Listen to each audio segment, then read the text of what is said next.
Så, där är inspelningen igång och jag vill hälsa alla som tittar på det här nu och i framtiden hjärtligt välkomna till ett enklare liv. Ett program som presenteras av 3P Center Stockholm som är en ideell organisation som har som enda uppgift att föra de 3 principerna, det som kallas 3 principles, närmare den svenska befolkningen, den svensktalande befolkningen och även de andra i Norden som förstår vårt språk. Och med oss ikväll så har vi en gäst som heter Dicken Bettinger och vi ska strax börja samtala med honom. Vi kommer att ha det här samtalet på engelska. Jag vill säga några ord om Dicken. För mig så dök han upp när jag började utforska det här med 3 principles. Så han dök upp som genom en rekommendation bara. Det finns videos på honom på flera ställen på internet. Och jag märkte att när jag lyssnade på honom första gången så var det för mig var det personligen en väldigt härlig upplevelse. För det var en ödmjuk framtoning och jag vet att jag lärde mig hur mycket som helst av att lyssna med honom. Och så därför är jag väldigt glad över att han är med oss ikväll. Och vi kommer att ha ett samtal med Dicken i cirka 90 minuter och vi allihopa ser gärna fram emot att svara på eventuella frågor som ni har. Ställ dem gärna i chatten så tar vi upp dem och framför dem till den som ni ställer den till. Men jag misstänker att det kommer vara en del till Dicken framför allt. Och tillsammans med mig så har jag Stefan Pettersson. Och det är vi 3 som kommer att sitta och prata här tillsammans. Och just det, lite bakgrund om Dicken, förutom att jag har ett gott hjärta för honom, så är det så att han har ett förflutet som utbildad psykoterapeut och klinisk psykolog. Jag tror att titlarna är hyfsat korrekt översatta. Och han kom i kontakt med 3 principles för ungefär, jag tror det är 23-24 år sedan. Och det förändrade mycket hur han såg på saker och ting. Och jag vet att han har varit flitigt anlitad både nationellt och internationellt sedan dess. Och har utbildat människor över hela jorden inom de här principerna. Så han är väldigt känd i våran community i alla fall. Och med det så växlar jag över till engelska. And warm welcome Dicken Bettinger. Really nice to have you here. It's great to be here, Patrick. Thank you. Did you get anything of that? No. No. Did it sound about right? Okay. Stefan, you didn't have a chance to say anything. Would you like to add anything? Did I miss anything? No, I don't think so. I think you did great. Did you meet with Dicken? When did you meet with Dicken for the first time, Stefan? Ooh. Me and dates and years. I think it was the first time in Jönköping. Yes, it was. Yeah, it was kind of fun. It was kind of fun story because what was it? The man who brought you to Sweden was his name was Stefan. Stefan Reichert. Yeah, and his co-partner was Tommy, wasn't it? Tommy Olsen. Yeah, and then I came and introduced myself to Dicken as Stefan, and then I have a partner with me whose name was Tommy. So, so Dicken too. Okay, it's only Stefan and Tommy. Confusing times. Yeah, one time Stefan sent me an email and I thought it was the other Stefan and I responded back. Yeah. You told me about the nice vacation with some other name of a lady, but it was not my wife, so I sent it back. Yeah, really great. Yeah. Okay. So, Dicken, if it's all right, I think I've seen,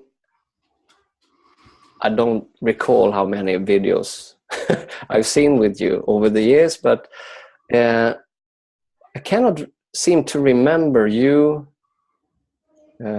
sharing stuff about way back before you met with Sid, or that point when you met with Sid. I don't know if it's caught on tape or if it's just my memory who doesn't serve me, but I'm wondering if you could mention something about how you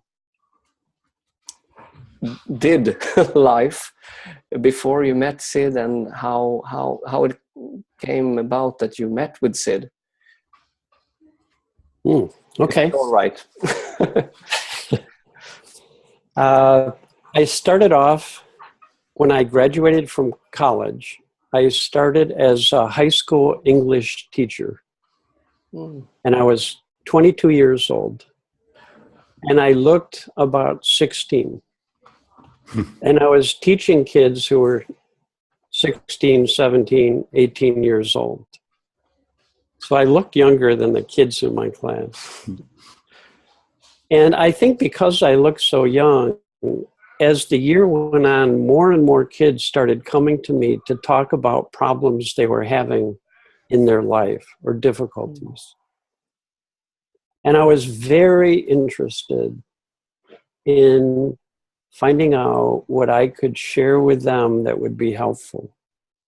So I had studied an awful lot about communication. So I would share with them communication skills, and there was nothing more rewarding than when one of these students came back and told me that it really helped and that it made their life easier. And that started a real passion to discover what I can share with people that would help make their life easier. And so I started reading everything I could. And I read in psychology, and I read in spirituality. And I started on my own just looking at what the people in the books recommended that you do to have better psychological well-being.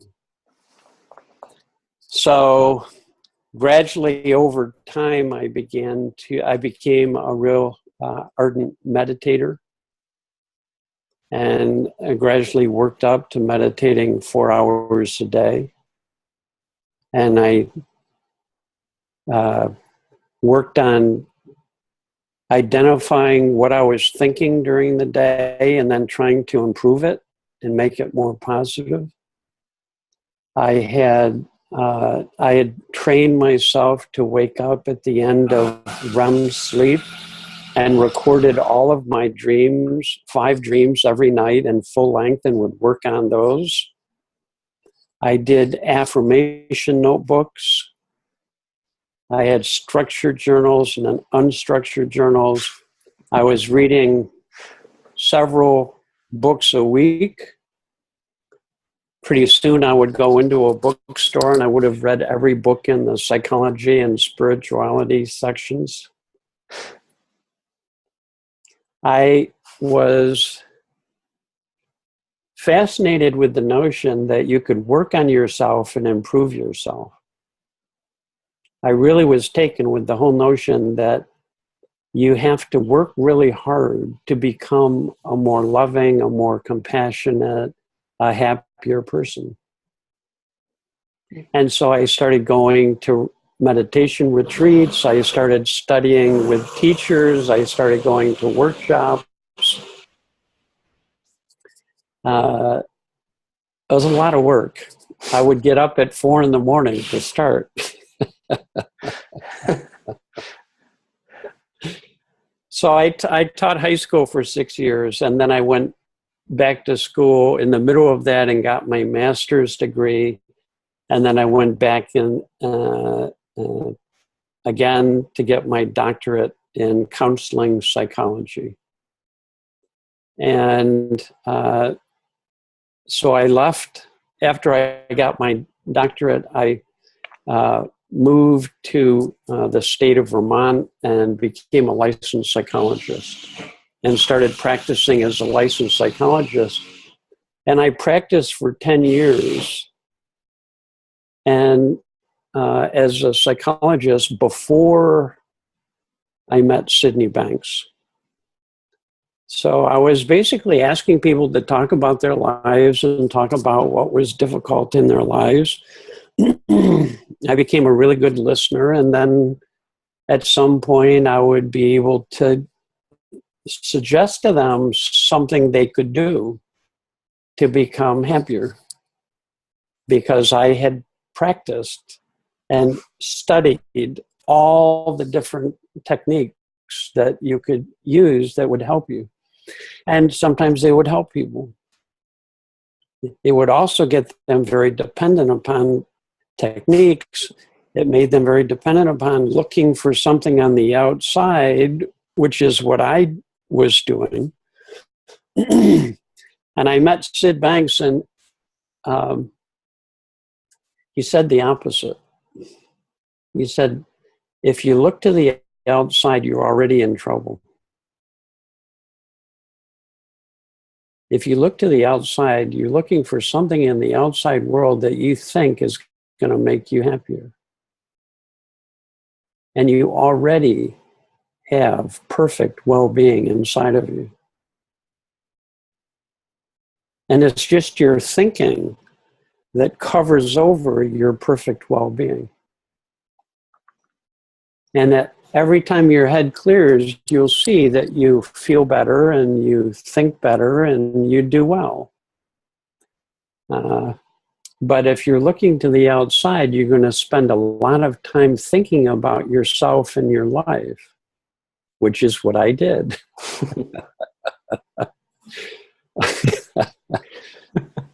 All the time. Wasn't that, I was just thinking about, if you read so much books, I know there are a lot of books out there, wasn't this information already available to you in those books? Or was this the first time you actually heard those, don't look, instead of looking outside, look within? Well, a lot of people would say, look within, and then they'd say, and then in the last chapter of the book would say, now here's what you have to do to look within. Yeah.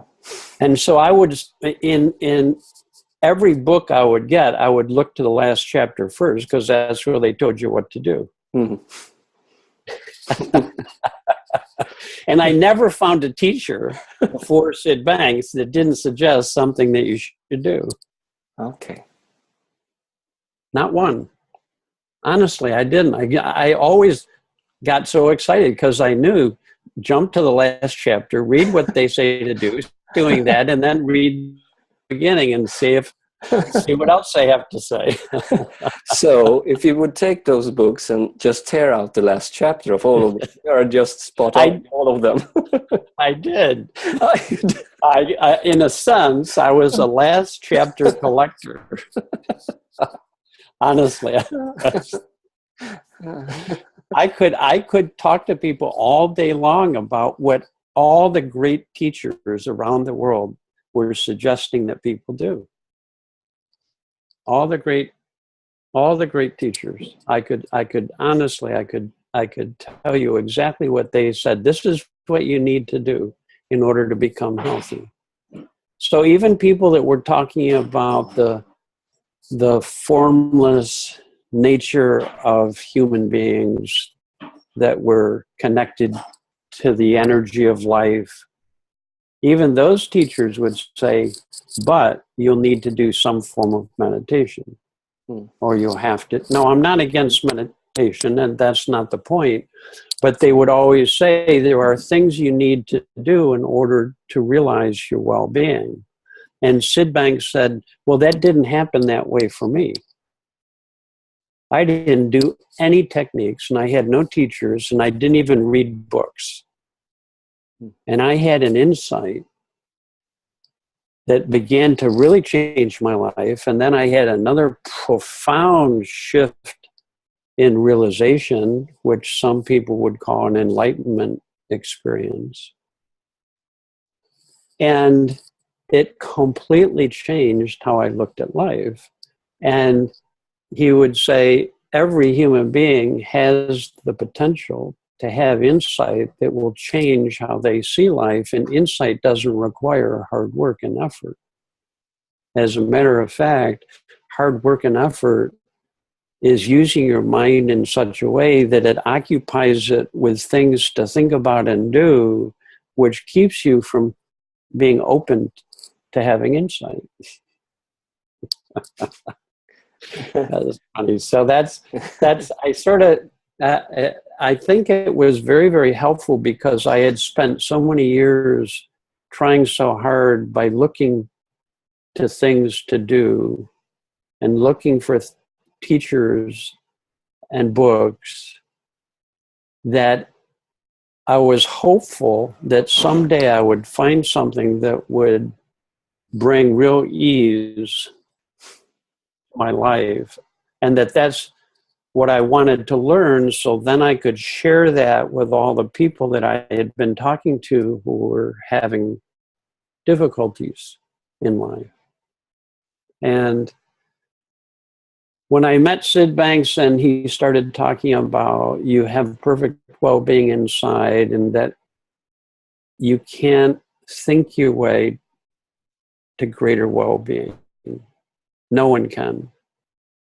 Your intellect is very useful and very helpful and a wonderful tool, but you can't use your intellect to gain greater truth, greater freedom, to awaken your own well-being. You can't get there that way. And I had spent my whole life trying to use my intellect to get there. So at some point I just relaxed. And when I relaxed, I fell into what I would call a deep meditative state, which is just being ordinary. Can I tell my baby story? Because it has relevance to what we're talking about. A week ago, my son gave birth. My son's wife, my son and his wife, had their first baby. He's a week old. His name is Reed, R-E-E-D. And I've been here the whole week, so I've spent a lot of time with Reed. I spent a couple of hours gazing into Reed's eyes this morning. And before we got started with tonight's webinar here, I was joking with Patrick and Stefan that Reed is my real teacher. And in one sense, that's really true. And I'll tell you why, is that when we're born, we have everything we need to develop an intellect, but it's not developed yet. We have everything we need to begin to create concepts and ideas and beliefs, but that hasn't happened yet. So we get to start life being fully present to the world without it being filtered through ideas or concepts or beliefs. In other words, Reed is experiencing life directly, free of what Sid would call the contamination, the distortion of our conceptual mind. Now, we have to develop a conceptual mind. It's a really important thing. It's really necessary. It's helpful. And the downside is, when we begin to be wedded to our concepts and ideas, it completely narrows down our view of life and the world. So all the great spiritual teachings of the world are trying to help people recognize something that's very ordinary. It's how life is experienced. when you are free of the influence of any thoughts and ideas and concepts, so that you are experiencing life as a newborn experiences it freshly. It's what's called seeing life in a non-dual perspective, no duality, because concepts create duality. The primary concept we begin to form is, I am separate from you. And then we begin to form concepts about life, and anything you think about has an opposite. So the conceptual world is the world of duality. And so as we get older, I can be experiencing life as a little kid with no judgments, no shoulds. I shouldn't feel the way I'm feeling, or you shouldn't be the way you are. How come you have to be that way? No shoulds, no judgments about myself. I'm not good enough. I can't do this. I don't know what I'm doing. I don't like you. You shouldn't be the way you are. I don't like this about you. Take away all of a person's conceptual world, and they're experiencing life as a newborn experiences it, free of judgment. Now, what I learned from Sid Banks, and I'd like to talk with you a lot about this tonight, is that when you are free of judgment, when you are free of concepts, in those moments, you experience life directly. And there's always feelings of well-being when we're in a non-conceptual state of mind. So Sid Banks' good news to the world, to every human being, was you can wake up out of the apparent limitations of your way of looking at life and thinking about life and thinking about yourself. You can wake up out of the spell of your negative conditioned beliefs that limit you, saying you can't do this, you can't do that, you're not as good at that. What we would call, when you put all of those thoughts together, you can say that's what makes a person insecure. We're not born insecure. Without a conceptual mind, there is no insecurity. There is no, I don't like how I'm feeling, I should be feeling better. There is a better. The better is somewhere off in the future. So now conceptual mind creates a sense of time. So now it's going to take me time to become a better person. And it's the birth of self-improvement. Okay, now here's the funny thing. We're given this gift of an intellect, and it's very critical and important that we develop our intellect. It's wonderful to be able to have concepts and be able to think past and present and future, and it's helpful for planning, it's helpful for figuring things out, it's helpful for analyzing things, it's utilizing memory, and memory can be very helpful. I can see you, Patrick and Stefan, and go, oh, I know you guys. I don't have to start over. Like Jacob would be seeing you as if it's the first time, and he wouldn't even know who you are. It's just presence. Don't be too cocky. Let's talk again in 15 years and see if you remember us. Yeah, that's true. Well, thank you for that.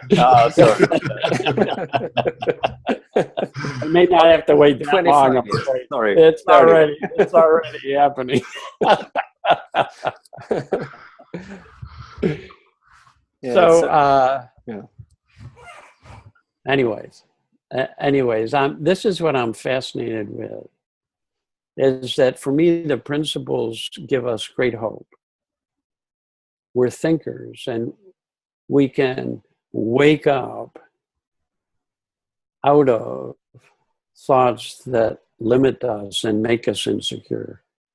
And that we can fall into a space of awareness that's free of concepts, what Sid called pure consciousness. Is presence, is seeing life unfiltered.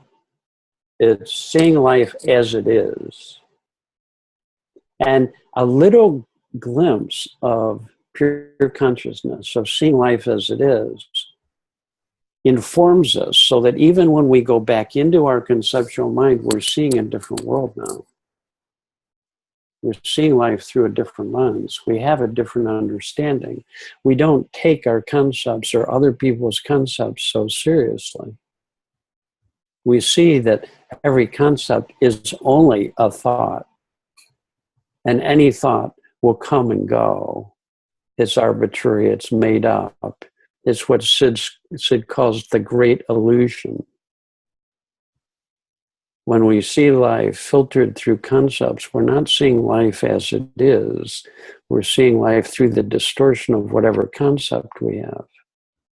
I'm too fat. I'm too skinny. It's a horrible day. I'm not doing very well on what I'm working on. I should be feeling better than I'm feeling. You're really upsetting me. These are all concepts. In the early days when I met Sid, he talked a lot about the difference between beliefs and what's actually factually true. And what's factually true is how we experience life when it's no longer limited and filtered by how we're thinking. Then we're seeing life as it is. And when we're seeing life as it is, we fall into this place of pure awareness, which is always there inside of us. It just gets clouded over by our thinking. We see life with pure awareness. And then always there's a feeling there. It's a pleasant or pleasurable feeling. Sid says there's no word in the English language for that feeling, but it's the most important feeling for us to get to know. There's no word in any language, I should say. There's no word in Swedish. There's no word in any language for this feeling, because in order to put a label on it, you'd have to go back into your conceptual mind. So it's a feeling that's there when you're not labeling. When I fall out of my thinking, it's a very relaxed state of presence. Doesn't matter. I could be angry, I could be sad, I could be hurt. And when I fall out of my conceptual mind, no matter what I'm feeling, it's no longer suffering. It's opening. It's relaxing. It's like the feeling you have when you get into bed at night and you let go of all of your thinking and you go, this feels so good. Right? It's not just getting into the soft bed that feels good, because you can get into bed and be worrying, and I guarantee you it won't feel good. You'll be experiencing your own thinking. You fall out of your thinking always, always, always. You'll have a pleasurable feeling. And that's what every human being is looking for, is that feeling of just being alive, of just being. So there we have the practical nature of the principles. We can wake up out of our limited thinking. We can discover this very natural, ordinary state of newborn consciousness. And then we can fill up with this feeling that carries with it great wisdom and intelligence and common sense. When we're filled with that feeling, we just seem to know what to do, no matter what the situation is. We know how to respond to situations, even situations that are really dangerous, right? Or even when we're with people who are being very unloving toward us, when our minds are free and clear and we're filled with that feeling, we have, you could call it common sense, or you could call it just street smarts. you know how to deal with things. You respond more appropriately. This is why they say when you're in an emergency situation or a life and death situation, stay calm, was trying to orient you toward being wide open, free of your conditioned thinking. Because in that state, people respond best to danger and difficulties. So it's it's extremely practical to have a deeper understanding of the principles, because it frees you from the thoughts that weigh you down and make you feel bad about yourself and about life and about other people. It frees you from all those judgments. And like the Dalai Lama says, a mind free of judgment is a mind filled with love. Right? It frees you of all that judgmental thinking. Allows you to see life as it is, which isn't the same as trying to think positive and seeing life through a positive lens. It's seeing life as it actually is. And then this deeper wisdom fills you up and helps you respond appropriately and effectively to whatever is going on in your life or in front of you.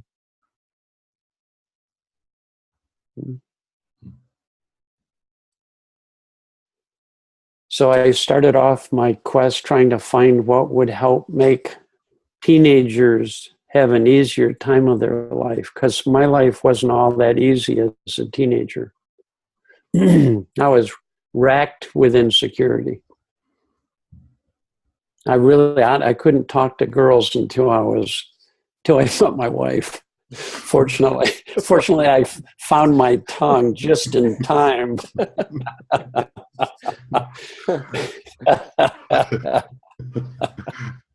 She was so secure that in her presence I relaxed and became more secure, and then I could just talk to her ordinary. Right?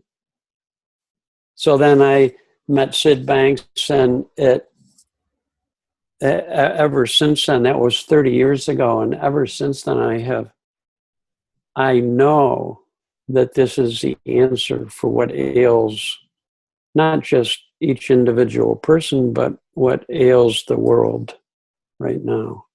It's just people not understanding the difference between a conditioned state of mind and an unconditioned state of mind. So that when we get caught up in our conditioned states of mind, and believe me, I get caught up in mine at times too, and I become judgmental and critical. I start believing my shoulds. I start thinking the thoughts I'm having when I'm upset are true. And that's one way of defining human suffering. So we all share that. We're all thinkers. So at times we all get caught up in our thinking in a way that creates psychological suffering. I've never met a person that's not true for, so it allows us to have great compassion for one another. Dicken, did you heard something at the first speak you went to when you met Sid Banks, or was it something that resonated with you the first time? The first time I went to him, I had so much thinking on my mind. I didn't have really much going on other than my own thinking. I didn't hear Sid so much as I could hear everything I was thinking about Sid and about who is this guy, and am I going to get anything, and when's he going to get to the techniques? To the last page. Well, come on, Sid. I'm waiting for that last page so I can rip it out and take it home with me. And sure enough, I wrote down a few things he said and tried to turn those into techniques. Really, I became, after the first time I met Sid, I became a little thought police. Dicken, that's just thinking. Drop it. Drop it. It's just thought. You can imagine how that worked. Oh, yeah. That's the crazy person who talks to himself, very angry. that was me. Yeah. I was talking to myself. Dicken, you know it's just thought. Drop it, Yeah. you know. You shouldn't be feeling that. You should be feeling good. Why are you feeling bad? You understand that it's just thought. Oh, boy, I was... The second time I went to Sid, to hear Sid, which wasn't that long afterwards, because I was intrigued. I knew, looking in his eyes, that he was onto something. There was a presence about him that was compelling. It was like looking into a newborn baby's eyes. Literally, that would be if I said, what did you see when you saw Sid? I would say, I saw his eyes. He was just an ordinary person. He had a 9th grade education. He's a welder from Scotland. But there was something about that man's eyes. You know how they say your eyes are the windows to the soul? He had learned something that allowed him a degree of presence that you mostly experience in newborn babies. Such a deep presence. And with all my meditating, I thought I was a pretty calm person, but in his presence, I felt very neurotic because I had all this thinking going on. I was like a duck, you know, very sort of calm on the surface, and you go below the surface, and my little feet were always going.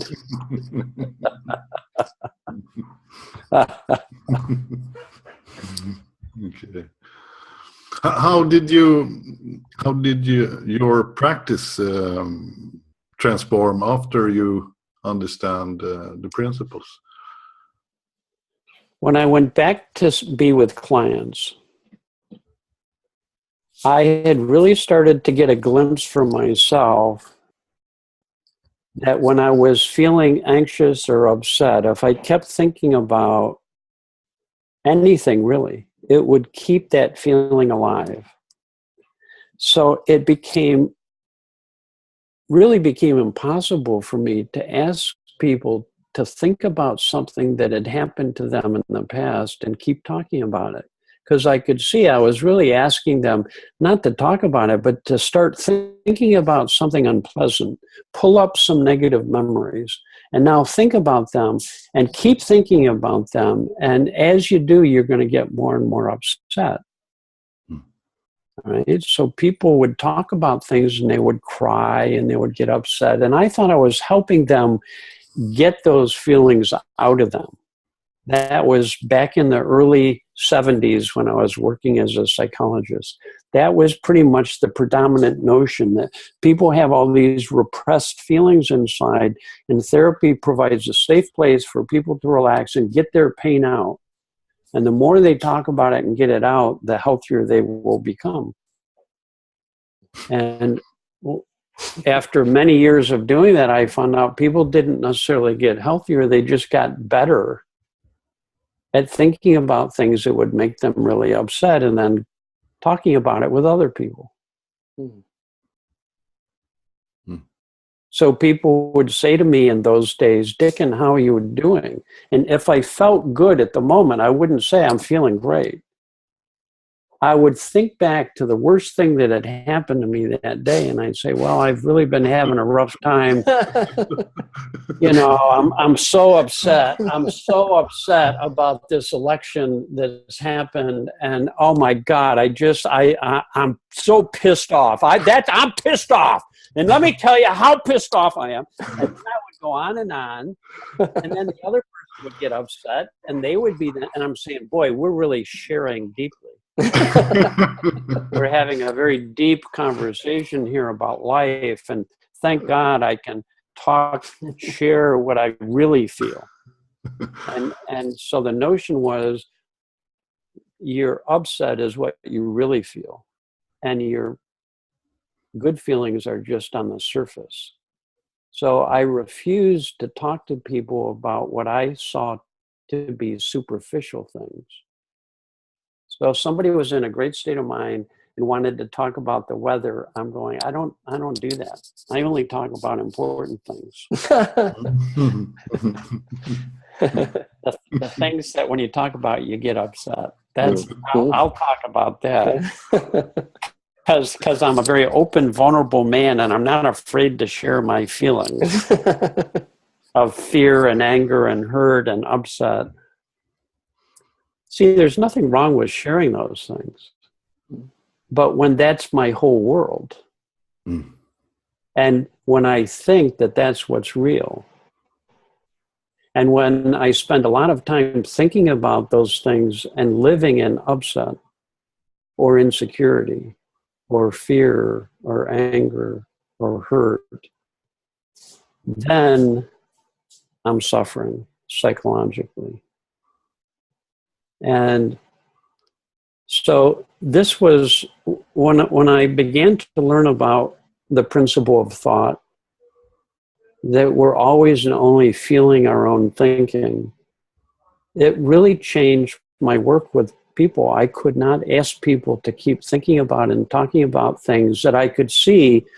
I'm asking them to use their mind in a way that they think about things that makes them more and more upset, which takes them into a lower and lower mood state. And I had learned that when I'm in a really low mood state, I don't have clarity and perspective and a lot of common sense. So innocently, I was asking people to create a state of mind that would make it harder and harder for them to see their life accurately and to find common sense solutions to their problems. So it completely flipped my therapy around. I wanted people to learn something that would allow them to get out from underneath the thinking that was weighing them down so they could feel good. And then when they would feel good, then take a look at life and see what you need to do to take care of business. And I wanted my clients to learn how to take care of business, to address things and deal with things and talk about things. But I saw the difference between addressing things when you're in a really low state, taking care of business when you're upset, which is what mostly people were doing at that time, or waiting until you were at your best and then addressing things and taking care of things. And it seems so simple to me. It seems so obvious. It was like I'd see a couple and they'd be two people in a low mood trying to work stuff out. And I'd say, well, no wonder it never works. And no wonder you, over time of doing this day after day, you don't like each other very much. What would happen? What would happen if you take responsibility for your feeling, you see it created from thought, you wait until your head clears, and when you're in a good feeling, bring that to each other on a consistent basis, and then tell me what happens to your relationship. And I discovered that's the only way any relationship could very quickly improve, is one or both people have to start bringing something different to the other person that's more positive, because it's human nature. If you go up to another human being and dump negativity on them, rarely do you see the other person go, oh, thank you. Oh, yeah, that's helpful. Nice. Thank you. Yeah, that's nice. Thank you. Can I have some more? Yeah, could I get some more of that? I fell in love with you so that you could bring your worst thinking and dump it on me. That's a good idea. That's a good strategy. Let's real love. That's let's do. Yeah, well, actually, you know, all kidding aside, for a long time, when I would come home from work, Koizi would say, how was your day? And I'd think about all the horrible things I'd experienced and share them with her. And then she'd do the same thing. And we get so trashed out, all we'd want to do is just watch TV because we're so bummed out.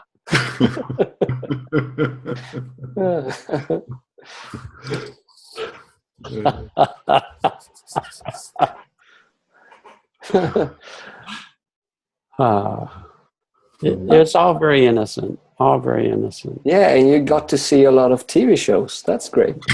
I got to see an awful lot of TV shows. Yeah.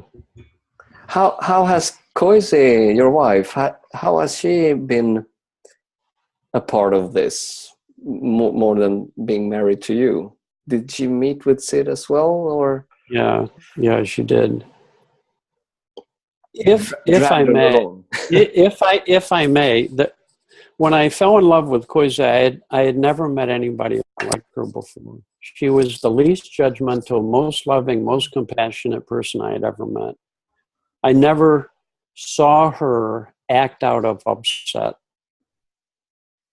She seemed so mature and so grounded. I just kept shaking my head. How could I be so lucky, and how could I end up with someone so absolutely beautiful and amazing? How could she love me? Really is what, in my insecure moments, I would feel undeserving of her love. Fortunately, when I met Sid, I learned that my insecurity is I don't have to listen to it. And until then, though, it was always a problem for me. Really, I would have real moments of doubts about myself, my lovability. And Koisi was very grounded and very resilient. And when she got upset, she'd just get quiet and get over it very quickly. And before you knew it, she came back with real compassion, but she would deal with stuff and get stuff done. And she could, from that state, be really honest with people. And it would shock me how honest she could be, but her feeling was so beautiful that people wouldn't take it personally, and she would get good results with them. Right? So I couldn't see it because I thought she was not dealing with life. You were working your ass off to get there. So. I was getting up at 4 a.m. and she was sleeping until 7, and I couldn't imagine that she could evolve psychologically or spiritually unless she started at least meditate, Koisi. At least you gotta do that. You gotta at least be doing that. Or 2 I hours would bring, a day. Yeah, at minimum. And I would bring book after book to her. And it wasn't until later I realized every single book I offered her was a self-improvement book. Here are things you have to do to become a more loving, happy person. She's already a very loving, happy person. So the paradox was I spent 10 years, more than 10 years of our married life trying to convince her to become more like me. It's like when you're giving somebody a gift of a deodorant or something like that. Yeah. And I'm the one who's stinking. Yeah. and after I met Sid and started to have insight, I started to realize how Koisi was naturally living with a deep understanding about life.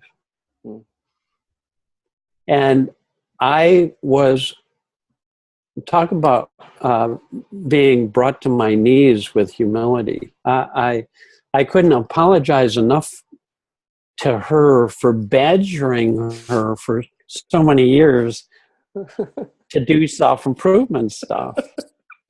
When all those years I should have thrown away all my self-improvement books and just looked at her and gotten curious and said, what's her secret? And she should have been my teacher, right? Koisi, tell me how I got to learn how you live your life. And in my arrogance, I was saying, look at all these great experts from all over the world say, you have to do it the way I'm doing it. So get with the program. You're just faking happiness. Stop it. Yeah. Come out of that delusion of happiness. Come down to the real world. The world sucks. And if you're not suffering, you're not a sensitive human being. Oh, gosh. Oh, gosh. Oh, man. Well, fortunately, I met Sid. I'm sure it saved our relationship. We've been married 47 years, and we're still in the honeymoon stage. Oh, that's great. Yeah, I really believe that. the honeymoon stage is not a stage, it's a state of mind that's just an ordinary state of mind free of concepts. That's all. When you fall in love, you get a free pass to re-experience what you were like as a really young child. Yeah. Free of concepts. That's what love is, just an experience of life free of concepts when you're filled with a pleasant feeling. And so now you really have something to offer the world.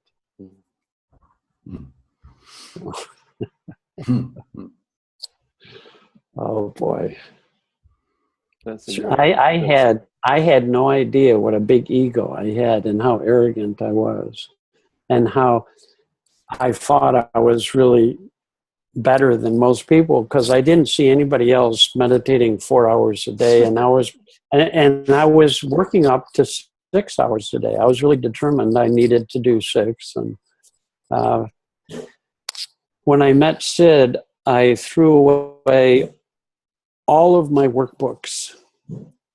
I threw away all of my practices, including meditation, formal meditation as a doing practice. The paradox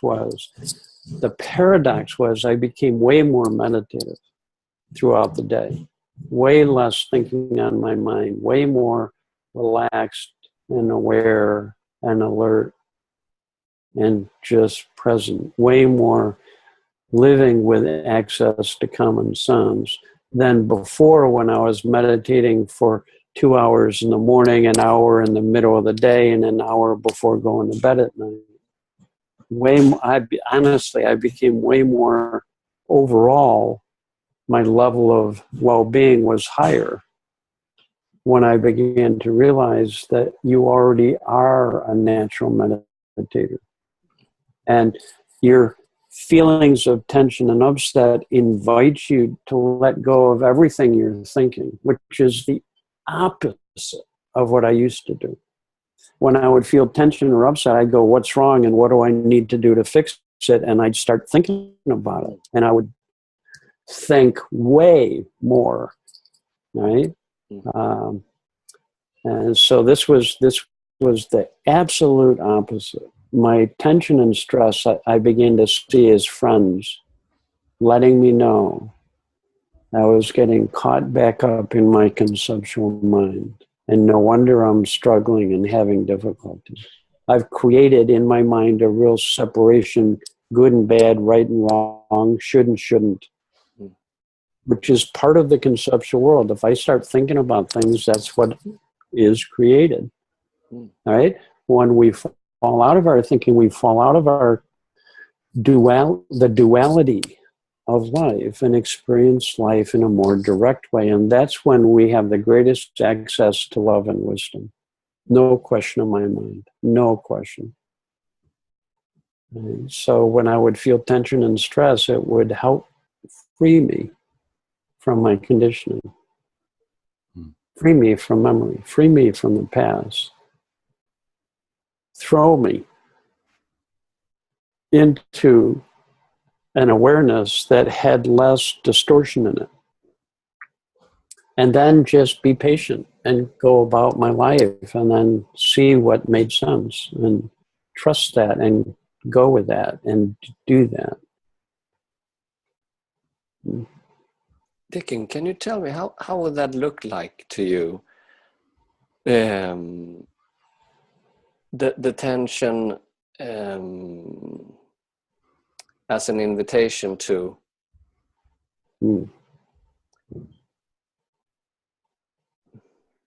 I cannot form a question around it. But you know, as an opposite, I remember my own path around this, how instead of tension being something you need to fight, you get more curious about it. It's like an alarm. It started out with as an alarm clock. It didn't appear all the time. It appeared a couple of times. Instead of, oh my God, I'm not feeling well, now I need to do something about it. I wonder what the hell is going on and just go inside. I would rather, okay, now it's just your thinking has taken you out for a very nasty ride. But that also shifted a little bit in alarm clock. That sounds like an alarming way of, and it started to be a more gentle way, okay, now I'm feeling anxious, and well, that's interesting, instead of getting all worked up around feeling anxious, because I will never find my way to track down what caused the anxiety in the first place, because I'm lost. It's already created. But as soon as I can see, when I notice that anxiety, I also notice that I can be anxious about the anxiety, and that's the shift. Yes. And it became gentler and gentler. And because why I'm asking you is because I know how it looks inside me, if that's a way to express it. And I'm curious about how it looks for you, because people ask me in my profession and also in ordinary conversations, they ask me, so what do you do? That's the most common question. And I cannot do anything. It's just all of a sudden I realize that it's just thinking. This isn't real. Everything is just creating within me the stressful thinking and everything. And that's my experience around it. And I was wondering how your experience is. Well, I liked how you talk about how feelings, rather than being alarming, because if your feelings indicate there's something wrong, they become alarming. Yeah. Right? They did for me for many years. I did not like feeling afraid. I didn't get angry very much. I got very anxious. I got very frightened. I would withdraw. I would pull away. I would feel like, oh, this is too dangerous. I don't know what to say or what to do, and I would get frightened. Right? And I did not like that feeling. And a lot of my self-improvement was desperately trying to get myself so that I no longer had to experience fear. Now, I can be very honest with you. I feel fear a lot now, but it doesn't frighten me. That's the difference. That's the difference. Sid one time said, if the only thing you learned was to see how normal any feeling is, and it's just being created from thought, and it doesn't prevent you from accessing wisdom or love. It's just a temporary thought creation. So Sid said, if the only thing that happened was people lost their fear of their experience, everything would change. So now, for the most part, I can feel strong emotions, and they don't frighten me. They're like friends.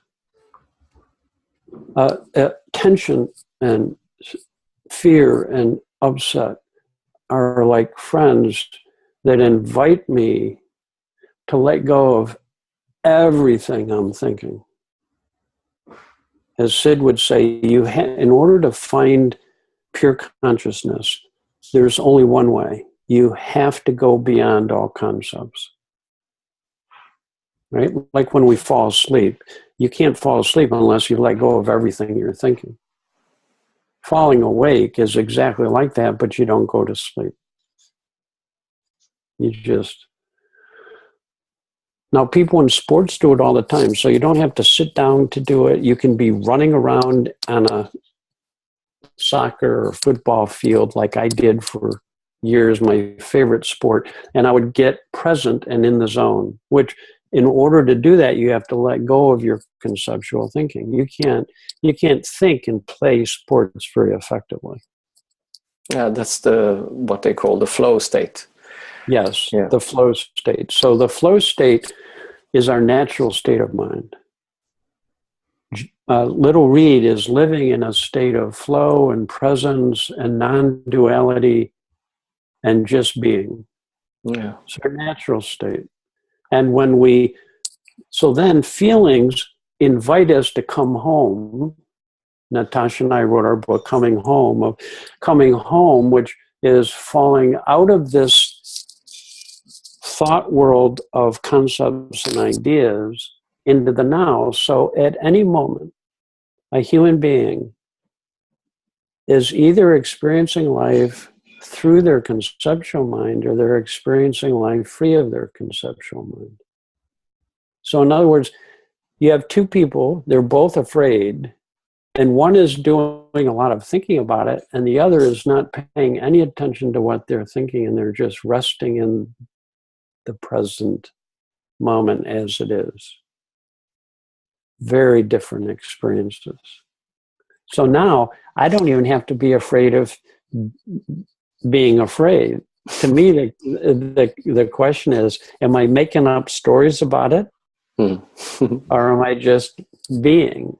So now I can be afraid and sad and angry, and they keep opening. They come and go. I'm just having a little thought storm, and it's just part of nature, and there's nothing wrong. And it will always, if I leave it alone and don't give my attention to what I'm thinking, those clouds will part, and this light of consciousness, this inner sun, will shine through. And when the sun shines through, it brings warmth and nourishment. Right? That's what the sun does. It brings warmth and nourishment. And psychologically, that means you start to feel more pleasurable feelings. And you start to get thinking that's uplifting and helpful. Insights, inspiration, motivation, aspiration, clarity, perspective, common sense. Right? So it just keeps getting more ordinary, more gentle. It's more that it's all good. It's not, only sunny days are good and I hate the rain. It's like you can literally get to the point where you enjoy all the weather, no matter what the weather is. And that's what we call someone who's comfortable in their own skin. Like Koizi was very comfortable. She would get upset, but she didn't judge it. She didn't analyze it. She didn't think there was something wrong. So she could get upset and it would just come and go naturally, very quickly. Yeah, she can. Is that from you? The sound? This is it's saw. There's I'm at my son's house, and he has it's Monday morning, and the workmen have come back. Oh, it's all right. If you hear that, it's just they're working in the background. Yeah. So, anyways, it's gotten all of it's gotten friendlier, more all beautiful dance of life. It's all I'm more and more at ease or comfortable. Be another way of saying it. And the more at ease I become, what shows up more ease on with. Oh, Dicken, you're breaking up a little bit. I wonder if it breaks up for everyone.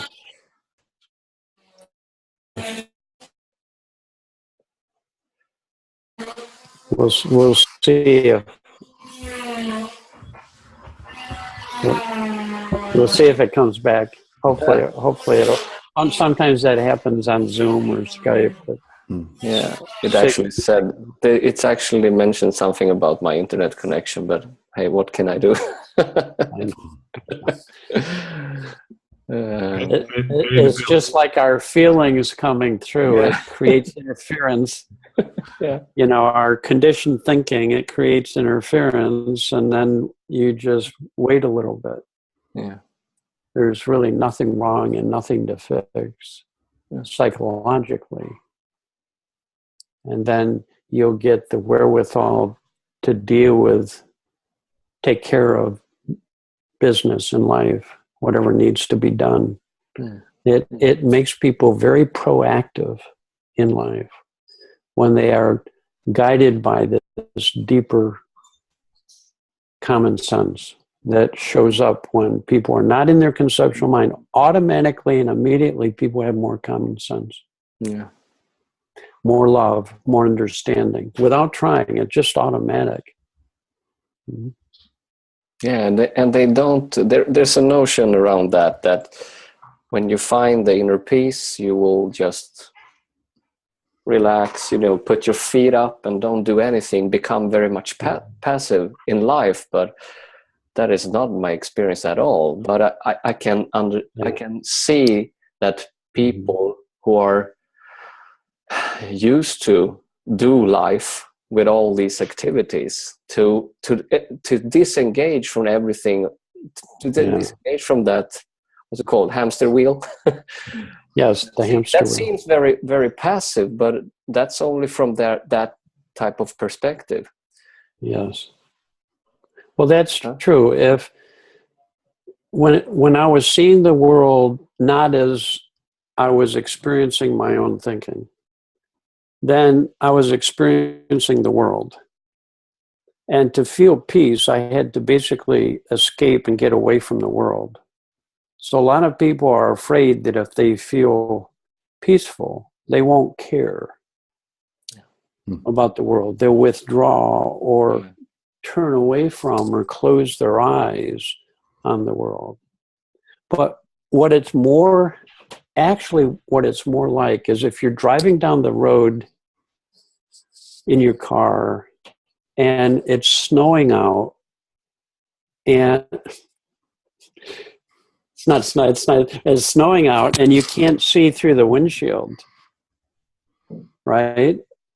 If you allow the windshield wipers to sweep away what's blocking your view, you still have to deal with the other cars and traffic. You don't stop. You don't become passive. You gain a better view. So the deeper you understand the principles, the more you fall into a non-conceptual state where you always will gain a better view. You see life with greater clarity, with more perspective, and with more understanding. Now that's cool. I think there's no downside to that. You're not pulling your car off to the side of the road and giving up, sitting there blissed out in your car. It only means that you can see. So my feelings let me know when I have stuff on my windshield.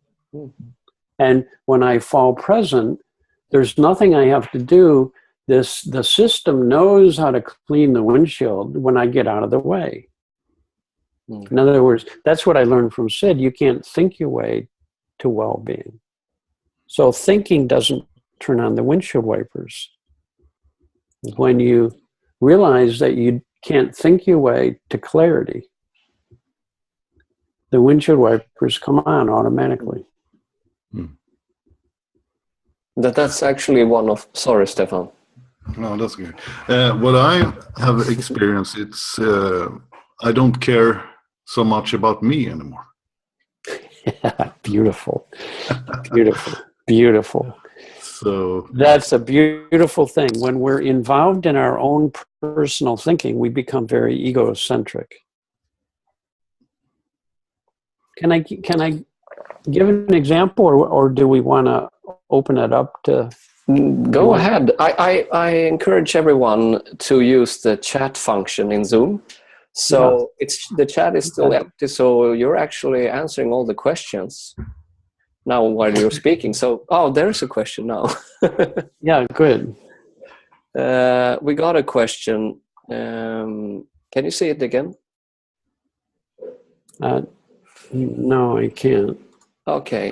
I'm in the chat and I don't see it, so that's weird. Oh, sorry. It was sent privately to me, but it doesn't really matter. It says here, but does not. I just need to read it once before I read it out loud.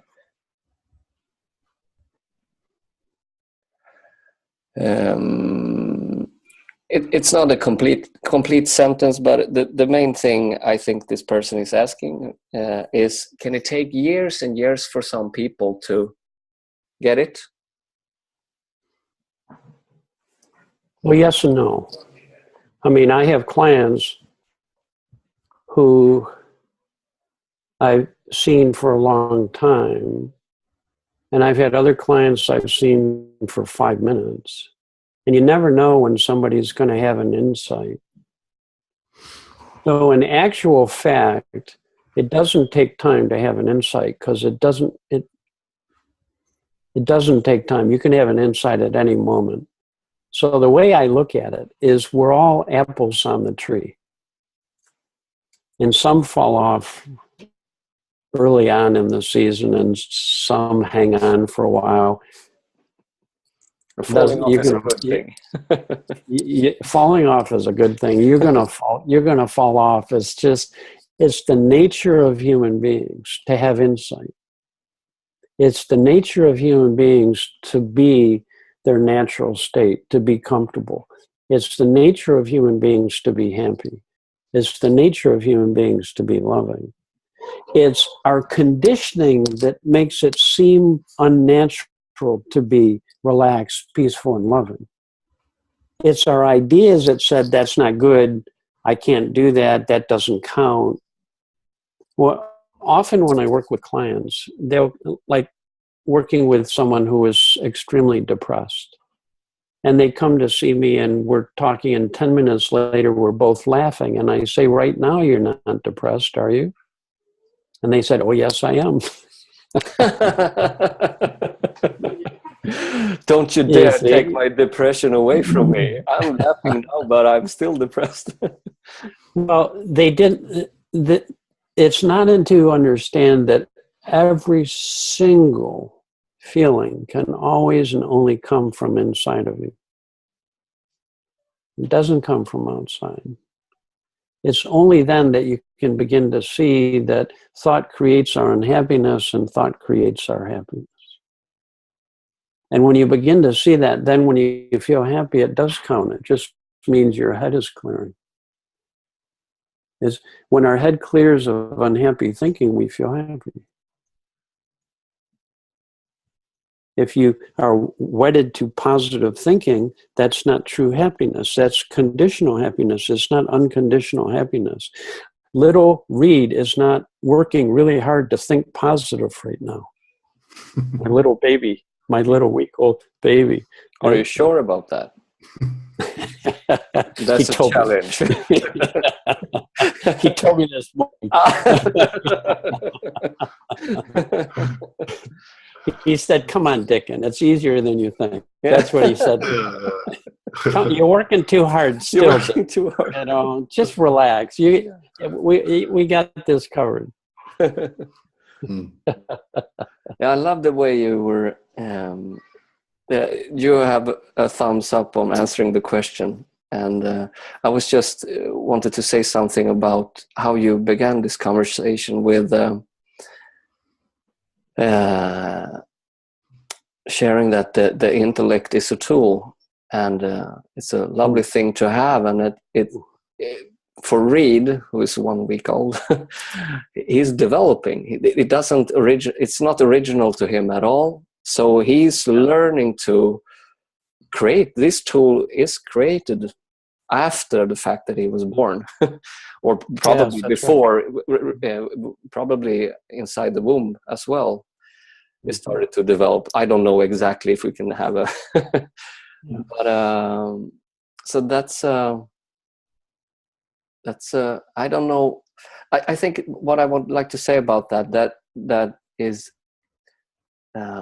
the thing we would like to have answers to, the finding the culprit and catching the criminal who creates the misery in our life. We're trying to find the criminal with the criminal, and we're trying to figure out a way to stop figuring out so many things. And it falls on its own logic there. But if that's the only if that's the only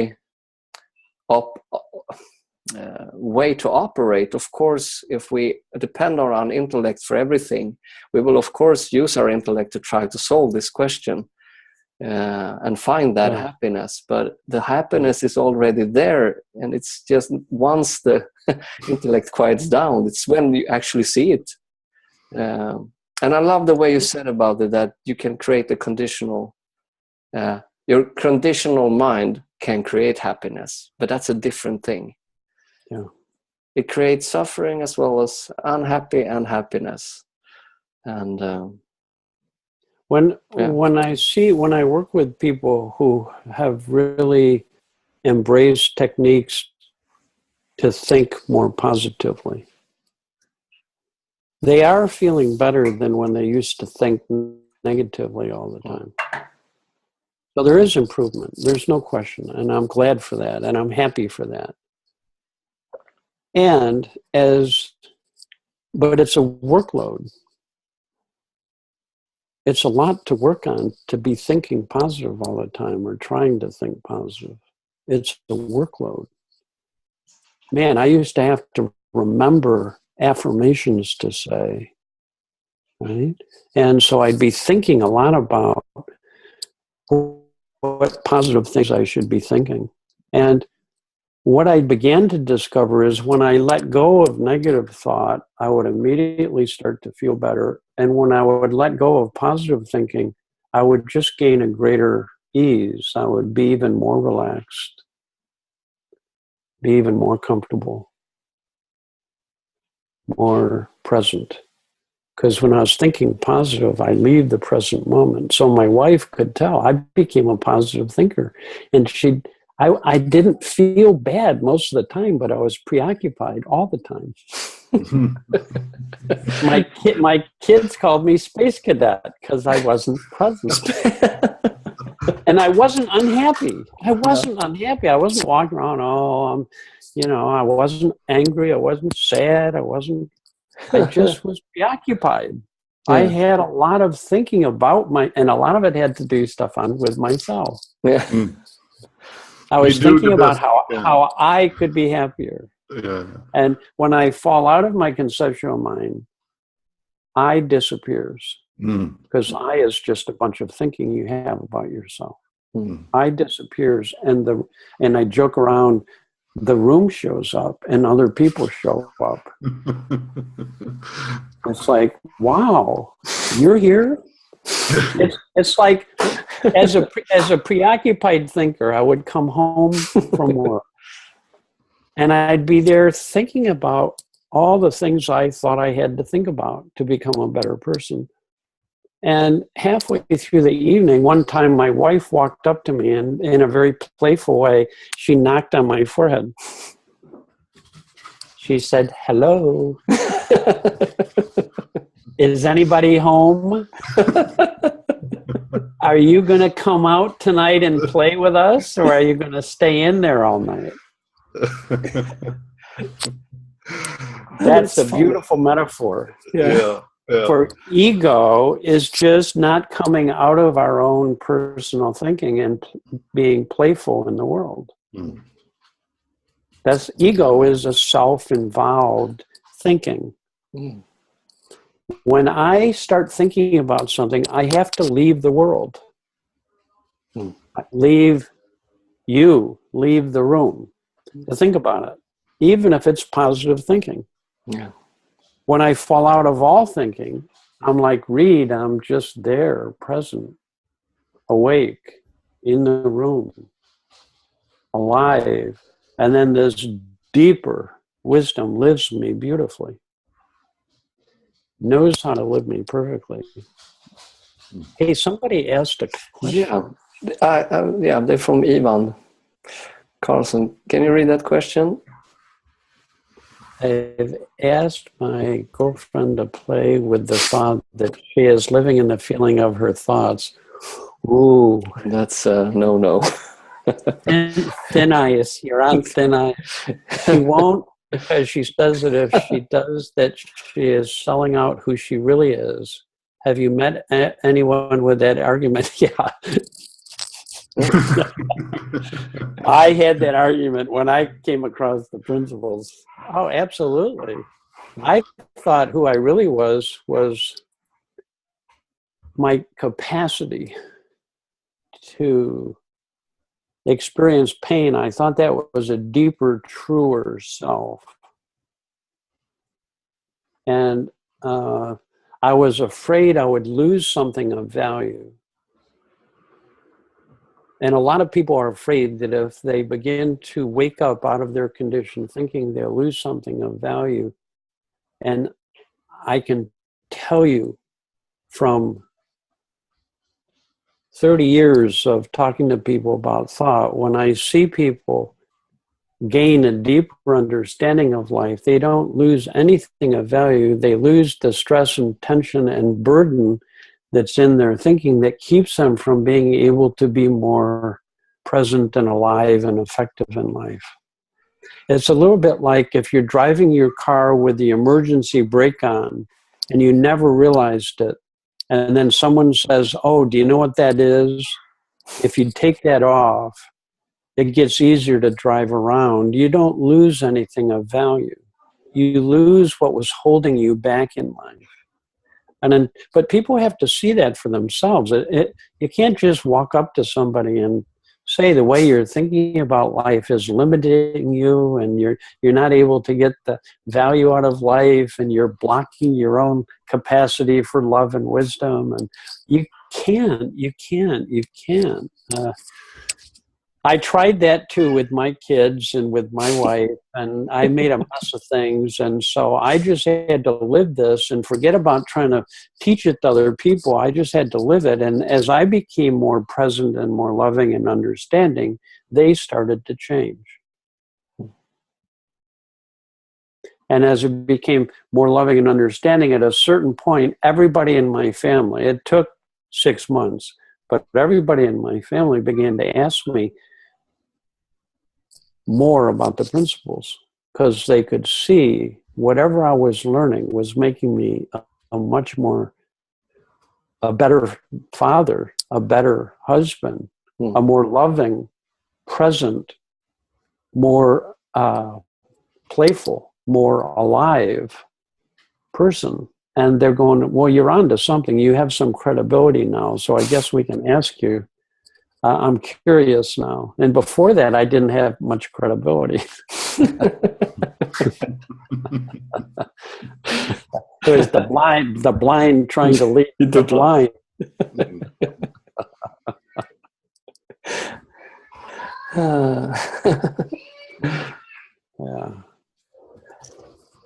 Yeah, well, for the person asking the question, if it's not helpful, in other words, if what you share with another person gets them into their thinking, you got to let go of that strategy and see what else occurs to you. If I'm working with a client and if I'm talking about anything, especially the principles, and they get into their head, the way I'm going at it is not helpful. Right? It's just, I can see that. It's just, why would I share something that gets people into their heads? Right? So I'm very sensitive to the impact I'm having on another person. Am I inviting them from my own presence to relax into life? And if sometimes then there's nothing to be said. Sometimes I can just see my wife is struggling or caught up, and I just walk over, and anything I think to say I know is going to get her in her head. So I just, maybe I'll say, can I get you a cup of tea? Or I'll put my hand on her shoulder, or I'll just go sit next to her and say, is there anything I can do for you? Or and if it's just your thinking, you know that. Yeah. I rarely walk up to people and talk to them about their thinking. We learned unless they ask me. Yeah. If they ask me, all bets are off, boy, I tell you, then I'll share with people the way I'm sharing with you. But otherwise, my job with my wife and my kids is to just be present, listen well, be loving, be understanding. And when I lose that feeling, to take responsibility for it. Period. That's my job. It's not in my job description to be their teacher. No. It's to be there. I love the way you said that. Take responsibility for your own feelings. Yeah. I got a question, Dicken. When you have clients, do they often wonder if it's, is this like cognitive thinking, is mindfulness, or you know what I mean? It's Yeah.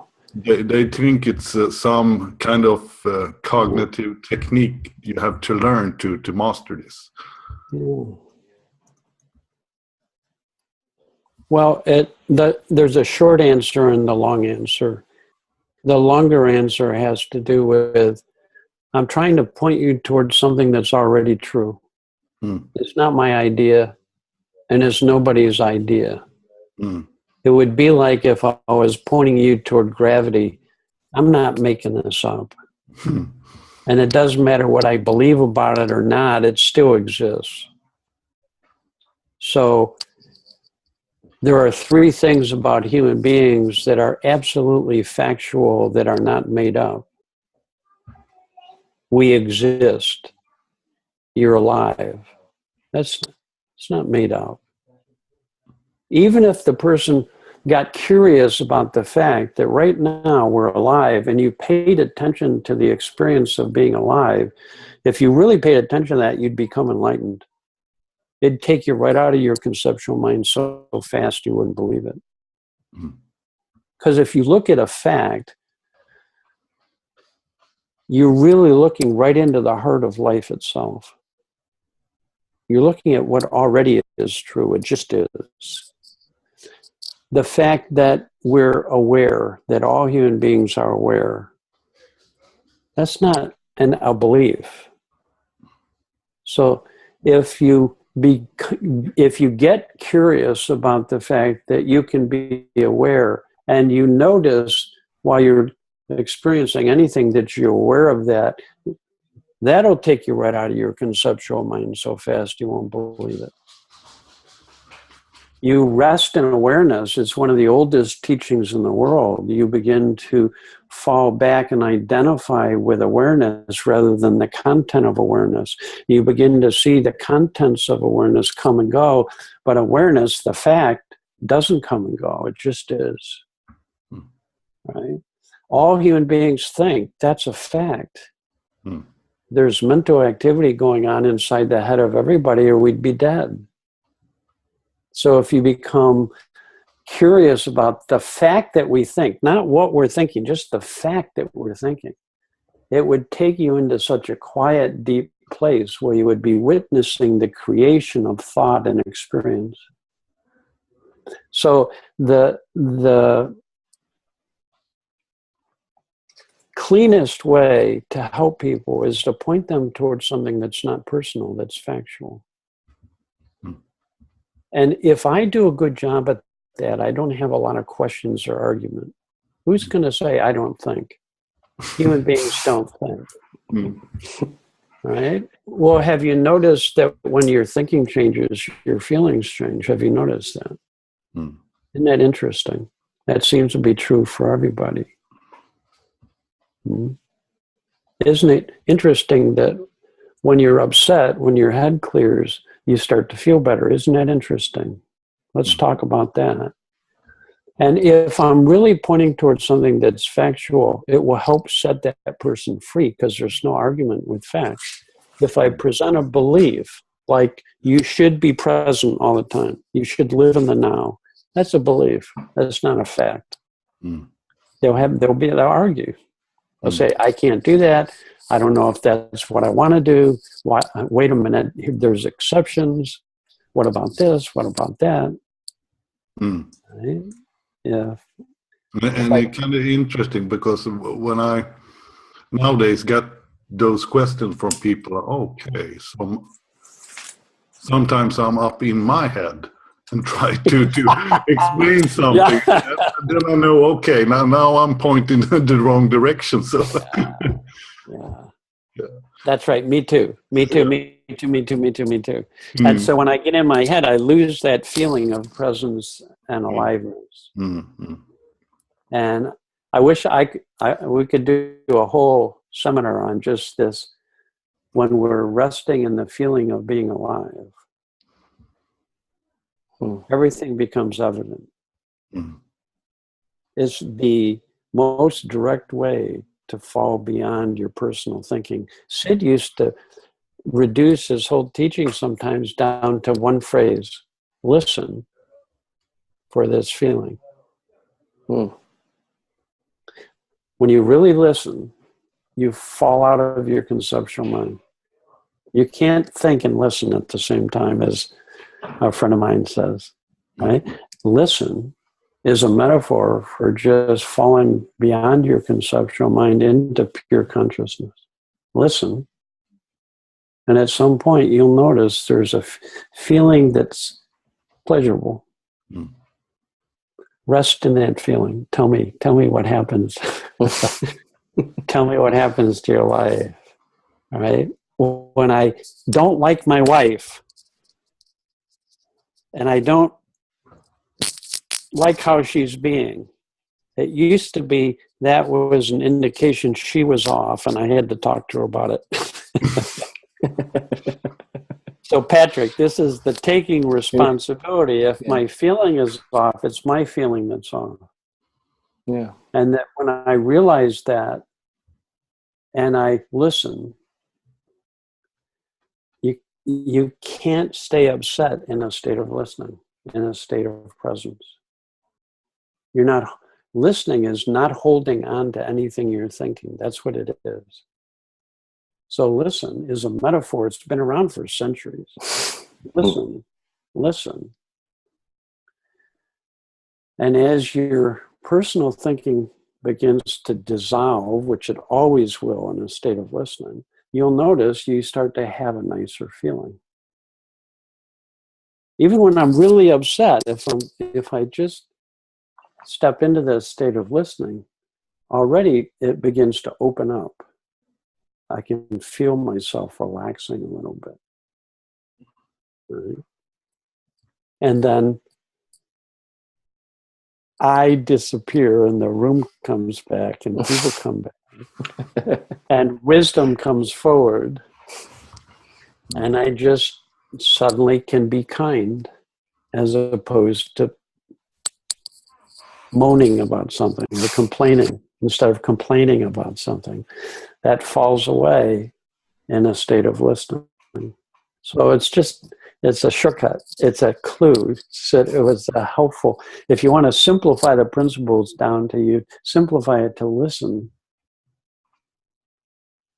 And then there's this feeling of just being. Even when you're sad or upset, you can locate or notice or be aware of this feeling that's just opening as opposed to closing.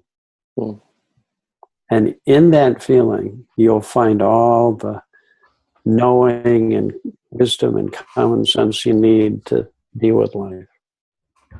And so literally, I experimented with that for a whole year of if I didn't like my wife, to take responsibility for my feeling, listen until I could notice that feeling, and then I'd go back and be with her, and she was a different person.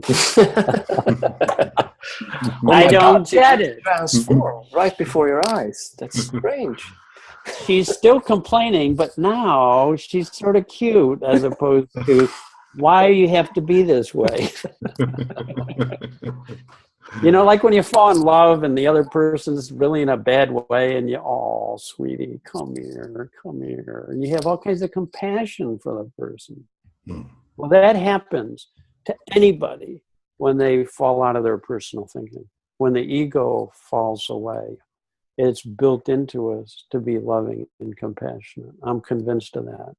I'm convinced of that. I've explored that very, very deeply over the years. And it's a beautiful teaching. Just listen for a feeling. And when you have that feeling, you have something to offer another person. So then go be with them. And whatever, you don't have to figure out what to say. Just whatever comes out of you when you're in that feeling will be safe. It will be guided by a deeper intelligence.